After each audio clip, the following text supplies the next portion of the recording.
Hari ini kami mengajak Anda menelusuri sebuah kisah yang seolah hanya ada dalam novel, namun benar-benar terjadi di sebuah desa tenang di Indonesia, tempat di mana kegelapan bukan datang dari langit yang mendung, melainkan dari hati manusia. Sebuah kasus yang mengguncang seluruh dusun Batu Meja, Desa Sukadamai, ketika seorang suami yang dikenal lembut dan sabar ditemukan dikubur hidup-hidup di kebun belakang rumahnya sendiri. Dan pelaku, sungguh tak disangka, adalah orang yang telah berbagi atap dengannya selama 20 tahun penuh. Kita akan menelusuri setiap petunjuk, setiap lapisan tanah yang terkuak, dan setiap jejak yang tertimbun, hingga akhirnya berhadapan dengan kenyataan yang membuat siapapun bergidik ngeri. Tenangkan diri Anda, dan jangan lupa satu hal: kejahatan selalu berawal dari keheningan. Pagi hari tanggal 20 bulan September tahun 2022, sinar matahari awal musim kemarau menembus celah di daunan kembang sepatu, menyorot atap rumah berdinding semen yang sudah ditumbuhi lumut. Rumah permanen tipe sederhana itu berdiri di ujung gang kecil Dusun Batu Meja, di Kecamatan Cipanas, Kabupaten Cianjur. Udara pagi membawa aroma tanah retak yang basah oleh embun. Pemilik rumah, Siti Lestari, 44 tahun, memanggil sekelompok tukang bangunan untuk memperbaiki halaman belakang, serta menggali saluran air baru di ujung kebun. 3 orang pekerja datang. Salah satunya adalah Budi Hartanto, 37 tahun, tukang utama. Saat ia mengayunkan cangkul di sudut kebun tempat pipa air akan dipasang, ia merasakan tanah di sana jauh lebih lembek dan lembab dibanding tanah sekitarnya yang keras dan kering. Sebuah bau aneh, anyir bercampur busuk, perlahan menyebar di udara. Mengira mungkin ada pipa lama yang bocor, Budi memanggil rekan-rekannya untuk menggali lebih dalam menggunakan linggis. Belum sampai 30 menit, suara jeritan panik tiba-tiba memecah keheningan. Semua pekerja mundur beberapa langkah. Wajah mereka pucat pasi. Di antara gundukan tanah lembab itu, tampak sepotong kain gelap membungkus sesuatu yang tak jelas bentuknya. Salah satu pekerja bergetar saat berkata lirih, Aku rasa itu mayat. Tanpa menunda, Siti Lestari segera menelepon Polsek Sukadamai. 15 menit kemudian, aparat dari Polres Cianjur tiba di lokasi dan langsung menutup area. Tim identifikasi dan anjing pelacak dari unit reserse kriminal juga segera diterjunkan. Tak butuh waktu lama untuk memastikan bahwa mereka sedang berdiri di tempat kejadian pembunuhan. Jasad korban ditemukan di kedalaman sekitar 40 cm. Dikubur asal-asalan tanpa peti, tanpa alas, hanya tertutup lapisan tanah tipis.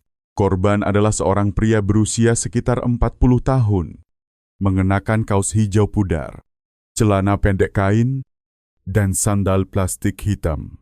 Namun yang paling membuat semua orang membeku adalah kedua tangannya terikat kuat di belakang dengan tali nilon biru. Mulut disumpal kain, lalu dililit lakban hitam menutupi kepala. Tim forensik memeriksa cepat di tempat. Tak ada luka tusuk, tak ada tulang patah, tak ada benturan di kepala. Namun hasil awal membuat mereka merinding. Paru-paru korban masih berisi udara, artinya pria itu dikubur saat masih hidup. Keheningan menyelimuti kebun kecil itu. Aroma tanah basah bercampur bau tubuh manusia yang mulai membusuk, menyengat sampai dada. Sebuah pemandangan kematian tanpa darah, tanpa bekas cakar atau perlawanan, hanya sepasang mata terbuka lebar, membeku dengan rasa takut terakhir yang terpatri di dalam tatapan. Kesimpulan awal membuat para penyidik terpaku. Korban diikat, dibungkam, tanpa luka mematikan, dan paru-parunya belum kosong dari udara, berarti ia mati perlahan di bawah timbunan tanah dingin. Tanpa satu pun yang mendengar jeritannya. Kasus ini jelas bukan perbuatan pencuri atau orang asing. Kompol Agus Pratama, Kepala Tim Reserse Polres Cianjur, menyimpulkan bahwa Pelaku pasti orang yang sangat mengenal rumah tersebut, tahu tempat paling mudah untuk menggali, waktu yang aman untuk bertindak, dan tidak sedikit pun takut ketahuan.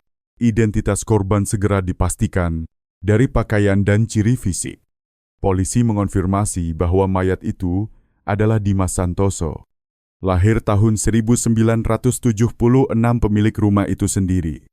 Hal yang paling mengejutkan, laporan kehilangan Dimas justru diajukan oleh istrinya, Siti Lestari, tepat 1 minggu sebelumnya, pada tanggal 18 bulan yang sama.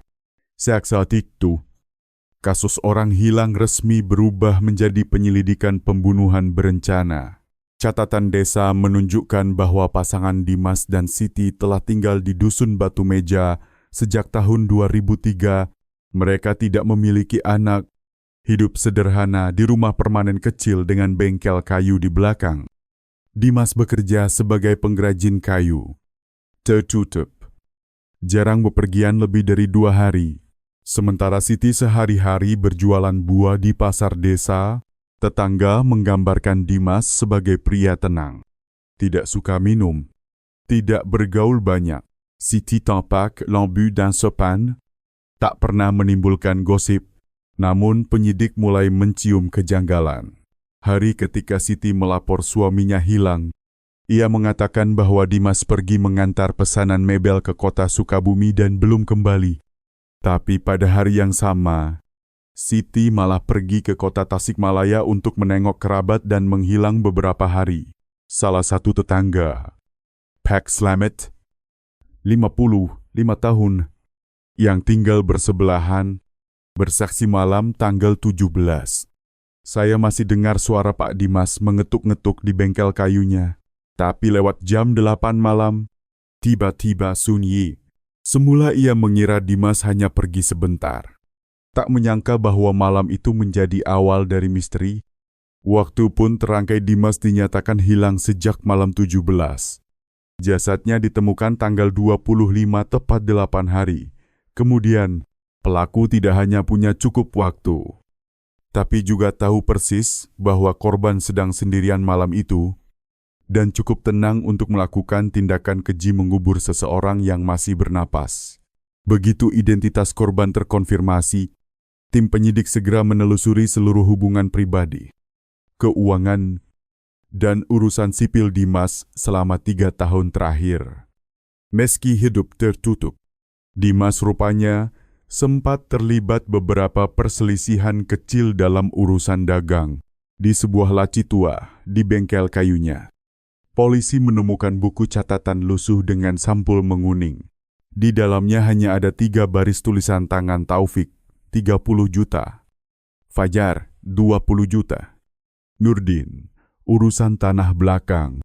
3 nama, 3 catatan tanpa tanggal, tapi bagi penyidik, itu adalah petunjuk paling berharga sejauh ini. Orang pertama, Taufik Konyawan, 50 tahun, warga desa Tanjung Sari. Pernah menjadi rekan bisnis Dimas pada tahun 2019. Mereka membuka bengkel kayu bersama, tapi bubar karena perselisihan pembagian keuntungan. Menurut arsip desa, Taufik pernah dijatuhi sanksi administratif setelah berkelahi dengan Dimas di Pasar Sukadamai tahun 2020. Kini ia menganggur dan menjual perabot bekas. Orang kedua, Fakhar Prasetyo, 39 tahun, tukang listrik dan air serabutan. Dimas sering meminjamkan uang padanya untuk biaya sekolah anak atau memperbaiki sepeda motor. Namun Fajar jarang membayar tepat waktu. Desas-desus menyebut mereka pernah bertengkar, meski tak pernah dilaporkan.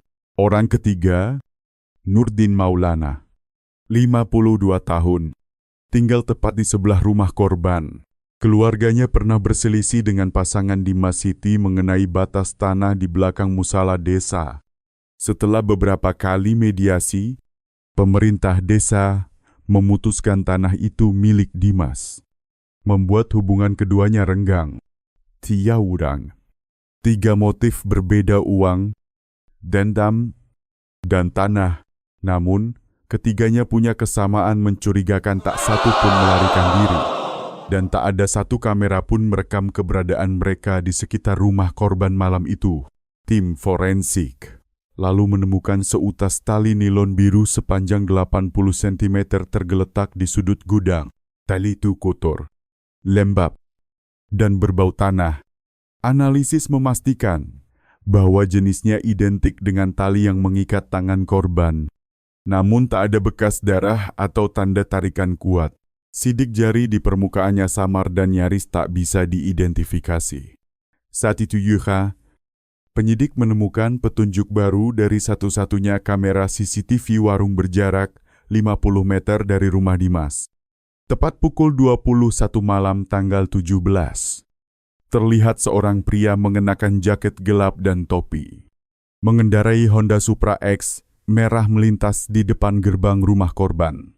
Siluet tubuhnya sangat mirip Fajar Prasetyo, si tukang listrik yang berutang pada Dimas, Zegara, Taufik, Fakhar, dan Nurdin dipanggil ke Polres Cianjur untuk diperiksa. Namun tanpa mereka sadari, pelaku sebenarnya bukan di antara ketiganya. Seluruh petunjuk seakan-akan mengarah pada sosok keempat, seseorang yang tak pernah diduga dan tinggal di dalam rumah itu sendiri. Malam tanggal 29 bulan tahun 2022. Ketika arah penyelidikan masih berputar di sekitar tiga pria dengan keterangan yang lemah dan saling bertentangan, sebuah peristiwa tak terduga tiba-tiba terjadi. Sekitar pukul 1:20 dini hari, Polsek Sukadamai menerima telepon dari seorang warga yang bermukim dekat rumah korban. Suara si pelapor bergetar, "Saya mendengar suara aneh. Sepertinya ada orang mengobrak-abrik rumah Pak Dimas." Terdengar seperti logam saling berbenturan. Dua petugas piket malam langsung meluncur, membawa senter dan perlengkapan pengamanan. Setibanya di lokasi, mereka mendapati gembok gudang belakang telah dicungkil. Pintu tertutup setengah, di tanah yang masih lembab akibat hujan sore. Jejak sepatu baru tampak jelas. Tidak ada harta benda hilang. Tidak terlihat tanda-tanda perusakan acak. Segala sesuatu di dalam gudang masih tersusun, kecuali satu sudut gelap dekat rak kayu yang menunjukkan tanahnya baru diusik secara tergesa-gesa. Saat itu juga, tempat kejadian kembali dipasangi garis polisi. Keesokan paginya, tim olah TKP datang lagi. Kali ini dengan peralatan lengkap, mereka menggali lebih dalam pada area tanah yang baru terusik itu, kira-kira 30 cm di bawah permukaan, dan menemukan sebuah kantong plastik hitam terikat karet dengan rapat. Di dalamnya terdapat sepasang sarung tangan karet usang, berlumur darah kering dan butiran tanah. Hasil pemeriksaan cepat memastikan darah tersebut milik Dimas Santoso, sang korban. Sarung tangan itu pernah dipakai saat melakukan kejahatan, barang bukti penting yang sempat disembunyikan. Lalu ada seseorang kembali ke gudang untuk mengambil dan memusnahkannya. Namun, hal yang lebih mengejutkan muncul berikutnya. Dari bagian dalam sarung tangan, tim forensik memperoleh sisa sel epitel dalam jumlah kecil. Analisis DNA dari jaringan kulit mati itu tidak cocok dengan siapapun dari kalangan pria yang sedang dicurigai. Sebaliknya, profil tersebut milik seorang perempuan, membuat seluruh tim penyidik seketika hening. Artinya, ada seorang wanita hadir di TKP, pernah menggunakan sarung tangan itu, ikut langsung menangani jenazah, lalu kembali lagi ke gudang setelah jasad ditemukan untuk melenyapkan bukti.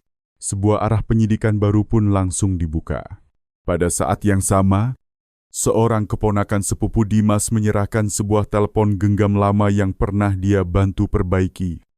Di memori sementara perangkat itu, tersisa rekaman suara berdurasi lebih dari 5 menit dengan suara Dimas sendiri. Dalam rekaman, Dimas terdengar napasnya terengah, berbicara terputus-putus. "Kalau kamu masih menyembunyikan hal itu, aku akan bilang semuanya. Harga dirimu sudah tidak ada lagi yang bisa dijaga." Lalu terdengar bunyi keras seperti benda logam jatuh menghantam lantai semen. Rekaman pun mendadak terputus.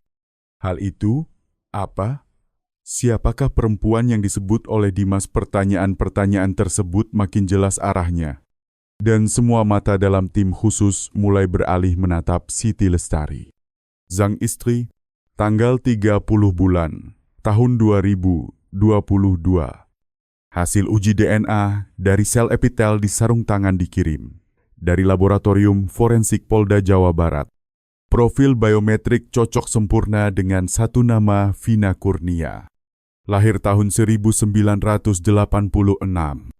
Berdomisili di Desa Cikandang, Kabupaten Garut Sepupu, Kandung Siti Lestari. Istri Kopen. Informasi ini membuat seluruh tim terpaku. Sebab menurut catatan kependudukan, Vina Kurnia telah meninggal lebih dari 1 tahun sebelumnya akibat kecelakaan lalu lintas pada malam hujan bulan Mei tahun 2021. Surat kematian dikeluarkan oleh Rumah Sakit Umum Daerah di Kabupaten Garut, disahkan oleh keluarga dan pemerintah setempat. Orang yang menandatangani penerimaan jenazah dan pengurusan surat kematian adalah Siti Lestari sendiri. Lantas, bagaimana mungkin sel-sel dari seseorang yang sudah wafat sejak tahun lalu bisa muncul di barang bukti terkait pembunuhan yang terjadi? Sekarang satu kemungkinan yang paling masuk akal, sarung tangan itu pernah dipakai saat Vina Kurnia masih hidup, lalu disimpan selama lebih dari 1 tahun, dan baru dikeluarkan kembali untuk melaksanakan kejahatan ini. Tim penyidik kemudian menelusuri riwayat tinggal. Tahun 2020, setelah pisah ranjang dengan suami, Vina sempat menumpang tinggal di rumah Dimas Siti selama hampir 9 bulan. Dengan alasan menenangkan diri sambil menunggu proses cerai. Namun sepanjang penyelidikan, tak ada seorang pun menyebut keberadaan Vina. Bahkan Siti sendiri tak pernah menyinggung soal sepupu ini. Warga dusun mulai mengingat kembali bisik-bisik lama yang nyaris terlupakan selama tinggal bersama. Vina dan Dimas disebut-sebut terlalu akrab. Mereka sering ke pasar bersama. Berbicara berduaan di halaman kebun, seorang penjual minuman di dekat gerbang pasar desa bercerita, "Saya sering lihat Pak Dimas duduk minum dengan Mbak Vina." Tatapan mata mereka seperti terlalu dekat. Waktu itu orang-orang mulai curiga ada sesuatu. Bulan Mei tahun 2021, Vina tiba-tiba meninggalkan rumah Dimas. Warga mendengar kabar bahwa ia rujuk dengan suaminya dan kembali ke Kabupaten Garut. 2 bulan kemudian, ia meninggal karena kecelakaan tunggal saat mengendarai sepeda motor di malam hujan. Tanpa saksi. Kini, tim menyusun sebuah hipotesis yang membuat bulu kuduk berdiri. Apakah kematian Vina bukan sekadar kecelakaan? Apakah Dimas mengetahui sesuatu? Dan karenanya, setahun kemudian justru ia yang menjadi sasaran. Yang lebih penting, siapa yang menyimpan sarung tangan berisi DNA Vina selama lebih dari 1 tahun? Siapa yang menggunakannya untuk melakukan kejahatan? Lalu kembali ke gudang di tengah malam untuk menyembunyikan barang bukti. Semua tanda panah kecurigaan akhirnya mengarah pada satu orang, Siti Lestari, orang yang bebas keluar masuk rumah, mampu menyamarkan barang bukti. Dan terlalu banyak hal yang berusaha ia lupakan. Tanggal 1 Oktober tahun 2022. Tim khusus secara resmi mengubah arah penyidikan. Orang yang dipanggil untuk diperiksa bukan lagi pihak luar, melainkan Siti Lestari, istri Kopen, yang telah hidup hampir 20 tahun satu atap dengan Dimas Santoso. Siti datang ke Polres Cianjur dengan penampilan tenang dan rapi. Ketika ditanya ulang tentang jadwal malam tanggal 17 bulan, ia tetap bersikuku, "Saya di rumah sepanjang malam. Pagi tanggal 18. Saya pergi ke kota Tasikmalaya menengok kerabat. Saya tidak ingat jamnya." Jawaban itu membuat penyidik setengah percaya, setengah ragu. Tetapi tim teknis sudah bersiap. Mereka memutar rekaman CCTV milik seorang warga berjarak 70 meter dari rumah korban. Gambar telah dicerahkan dan diperbesar frame demi frame. Pukul 20:10 malam tanggal 17 bulan, terlihat seorang perempuan memakai topi kain dan jaket krem, menuntun sebuah sepeda motor keluar dari gerbang rumah Dimas. Sudut kamera tidak menampakkan wajah, namun postur, tinggi badan, gaya berjalan, bahkan sandal jepit serta motor Honda Revo warna perak sangat cocok dengan Siti Lestari. Penyidik menoleh, bertanya pelan. Ibu yakin semalaman di rumah Siti meremas halus jemarinya di pangkuan. Tatapannya goyah, tetapi ia tetap berkata, "Saya kurang ingat, mungkin saya keluar sebentar." Surat penggeledahan mendesak langsung dijalankan. Untuk kedua kalinya, tim kembali ke rumah itu dan membongkar lantai semen di belakang gudang. Lokasi tempat sarung tangan pernah ditemukan. Di bawah lapisan beton yang ditambal tergesa dan tanah liat padat, pada kedalaman 50 cm. Mereka menemukan sebuah ponsel tua yang telah dihancurkan kartu SIM dicabut. Papan sirkuit Angus, meski rusak berat, ahli forensik masih berhasil memulihkan data dari kartu memori yang tersisa. Temuan mereka membuat tim merinding serangkaian pesan dan foto antara Siti Lestari dan seorang pria tak lain Rahmat Hidayat, suami lama Vina Kurnia, yang sebelumnya dikabarkan rujuk dan menjemput Vina pada tahun 2021. Potongan pesan itu membuka kenyataan lain. Siti ternyata menekan Vina untuk pergi dari rumah, bahkan mengancam akan membongkar hubungan Vina dan Dimas jika Vina tidak mundur. Dalam salah satu pesan, Siti menulis, "Kalau kamu tidak tahu diri, sekali saya bicara, satu desa akan tahu kamu tidur dengan ipar. Lalu kamu masih punya muka untuk hidup." Penyidik mengetuk meja perlahan. Suaranya datar, "Ibu butuh pengacara." Siti tidak menjawab. Ia menunduk. Tangannya bergetar.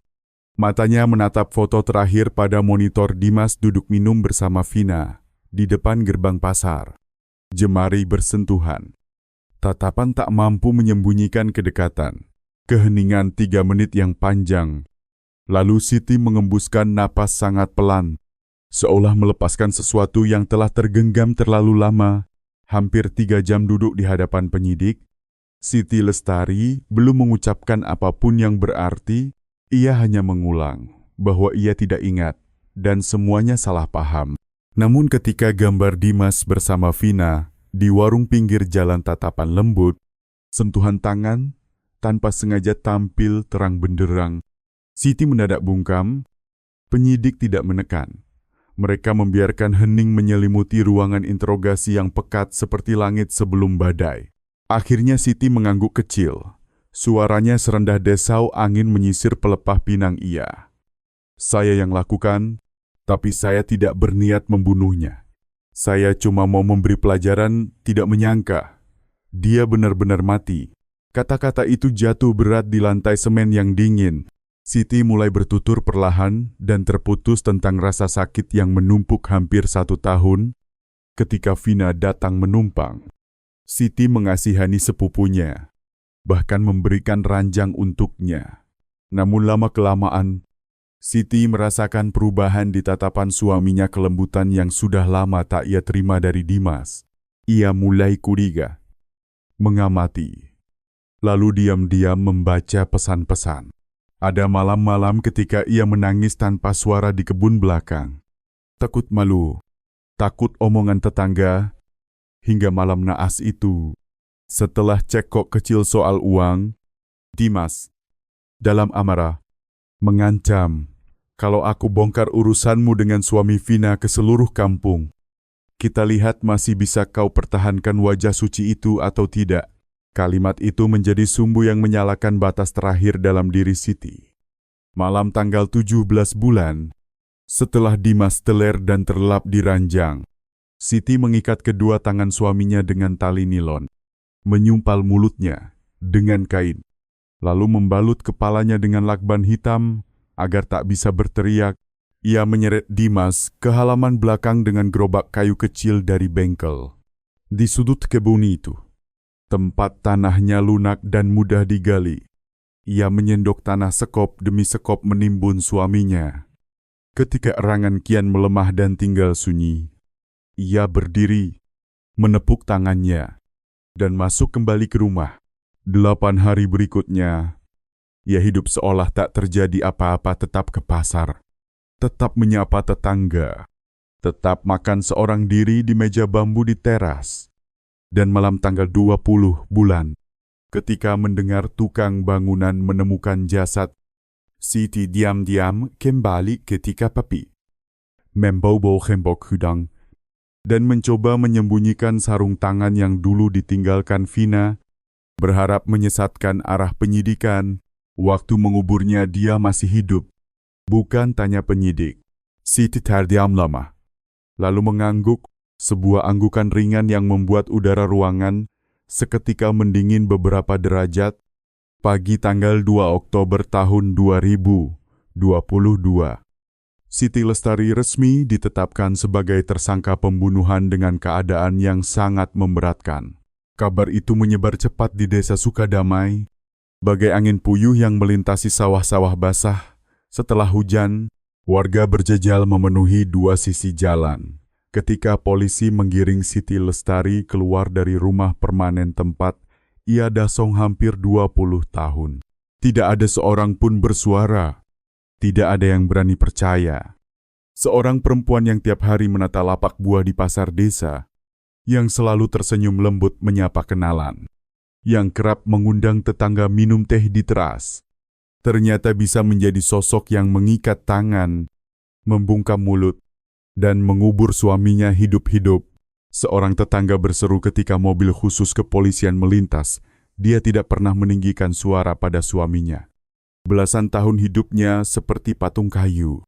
Namun demikian, tim penyidik tetap kembali ke TKP untuk terakhir kalinya guna merampungkan berkas. Mereka berdiri hening di depan lubang tanah tempat Dimas Santoso dulu dikubur. Area itu kini ditambal semen baru. Meski retak-retak tipis masih tampak di bawah lapisan tanah itu, seorang lelaki telah meregang nyawa dalam kegelapan, dalam putus asa yang tak terperi. Sedangkan paru-parunya masih menyimpan udara. Aibtu Raka Firmansyah, penyidik yang langsung mengambil keterangan, tak lupa pada tatapan Siti Lestari ketika ia ditanya mengapa tidak bercerai. Ia menjawab, tanpa ragu serai maka, seluruh dunia akan tahu semuanya. Orang-orang akan tahu suami saya pernah tidur dengan sepupu saya. Mereka akan menertawakan saya. Saya tidak mengizinkan itu terjadi. Saya sudah menahan diri seumur hidup. Saya tidak akan kehilangan kehormatan sekali lagi. Kehormatan. Sesuatu yang disebutnya kehormatan itu dipertahankan dengan sebuah kematian yang sunyi dan dingin. Pemeriksaan kejiwaan menegaskan ia sepenuhnya sadar, tanpa tanda gangguan apapun. Setiap tindakannya memiliki perhitungan, rencana, dan kesadaran yang utuh. Ketika disodori pertanyaan tentang sarung tangan dengan DNA Vina Kurnia, Siti mengakui bahwa itu adalah barang lama milik sepupunya yang tertinggal di gudang saat pergi. Ia tidak tega membuangnya. Tetapi pada malam kejadian, ia sengaja memakainya untuk mengaburkan penyidikan. Berharap polisi akan mencurigai seseorang yang telah meninggal. Saya kira kalau ada DNA Vina, kalian akan mengira itu orang lain. Entah orang asing atau hantu. Seorang penyidik senior hanya menggeleng pelan. Kejahatan tidak selalu hadir lewat tebasan mematikan. Kadang ia datang dari tatapan yang sedingin malam. Dari sekop-sekop tanah yang diayun dengan tangan, dari dendam yang dipelihara diam-diam selama bertahun-tahun lalu meledak tanpa aba-aba. Awal bulan Oktober tahun 2022, rapat khusus tim pengawas penyidikan digelar di markas Polda Jawa Barat. Seluruh unit terkait dari laboratorium forensik, kedokteran forensik, hingga unit arsip dan penarikan data hadir. Semua barang bukti, keterangan, dan dokumen yang terkumpul selama hampir 2 minggu disusun ulang untuk terakhir kalinya. Merekonstruksi seluruh rangkaian kejahatan Siti Lestari. Langkah demi langkah yang mengerikan karena sedingin batu. Pukul 23 pada malam tanggal 17 bulan, Siti memeriksa sekitar rumah, memastikan lampu tetangga telah padam dan gang belakang sepi.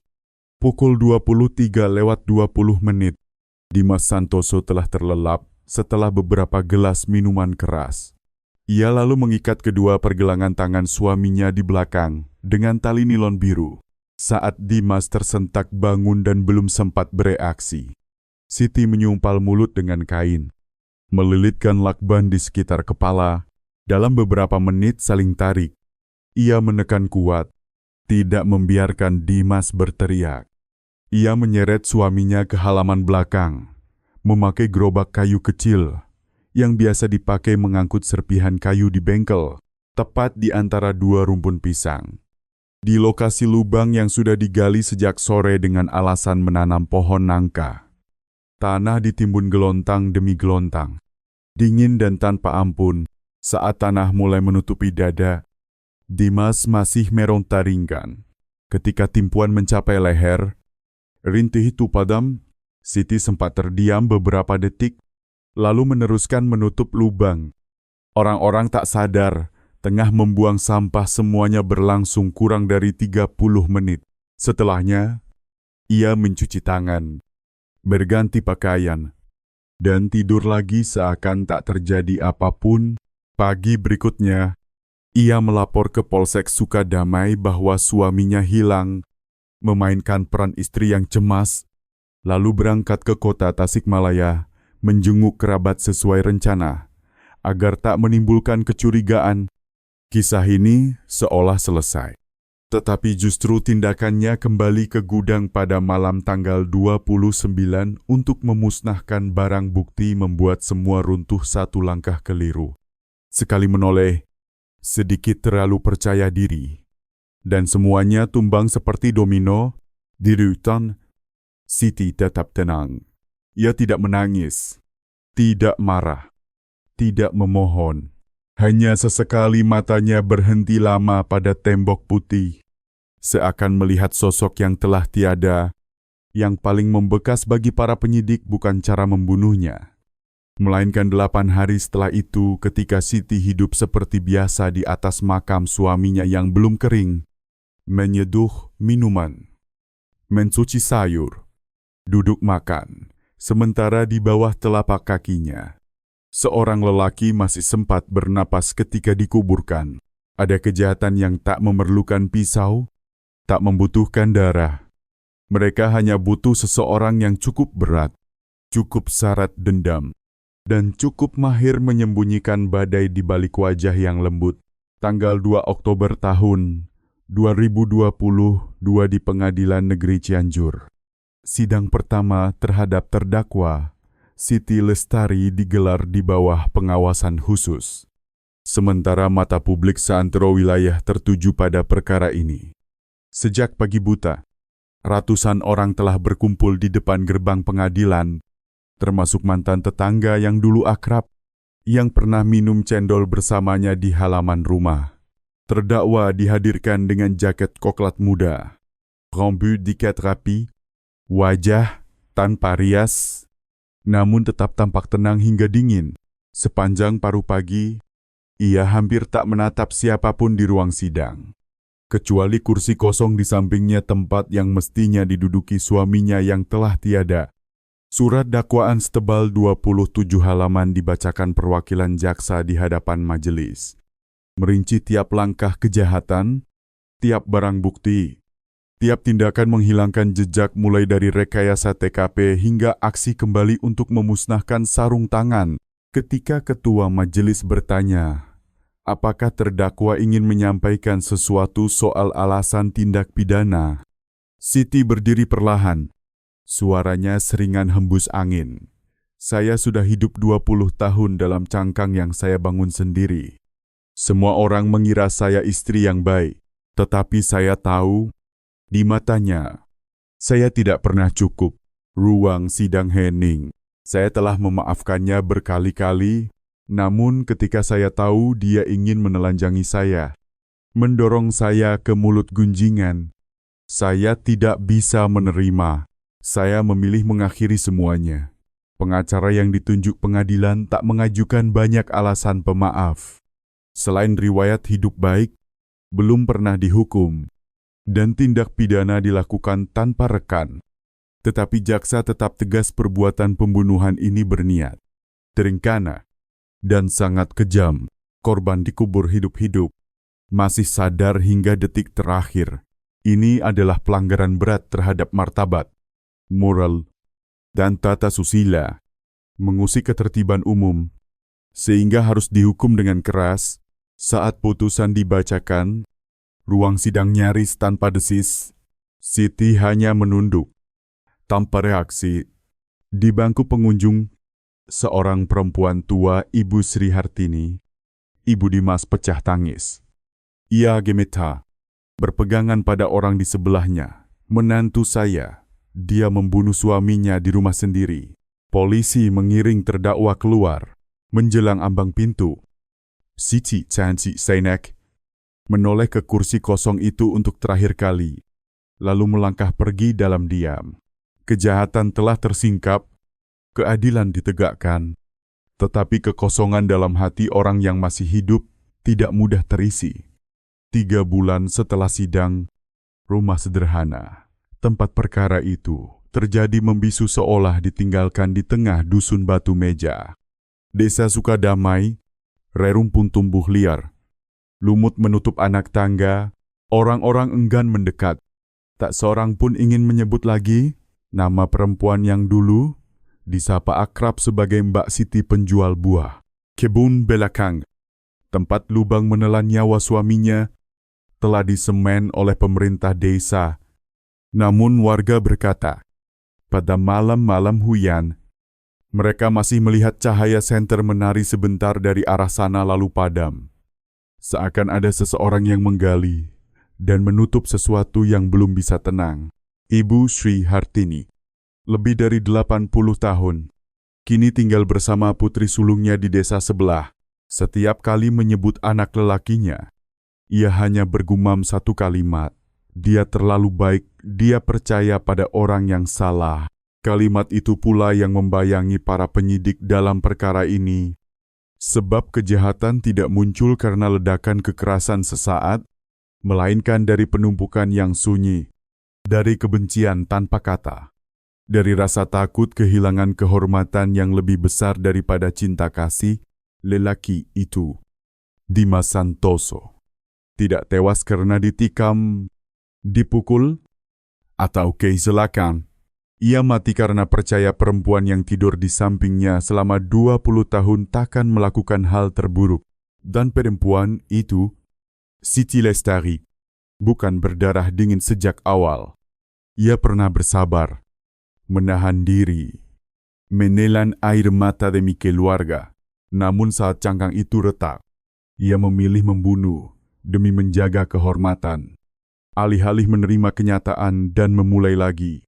Saya tidak membunuh karena benci. Saya melakukannya karena takut, karena saya tidak punya cara lain untuk tetap utuh di mata orang lain. Begitu katanya dalam pernyataan terakhir di sidang. Tetapi kebenaran adalah sesuatu yang tidak bisa dipertahankan dengan mengubur manusia. Sebab fakta selalu mencari jalan ke permukaan, meski tertutup lapisan tanah, semen, atau kebohongan.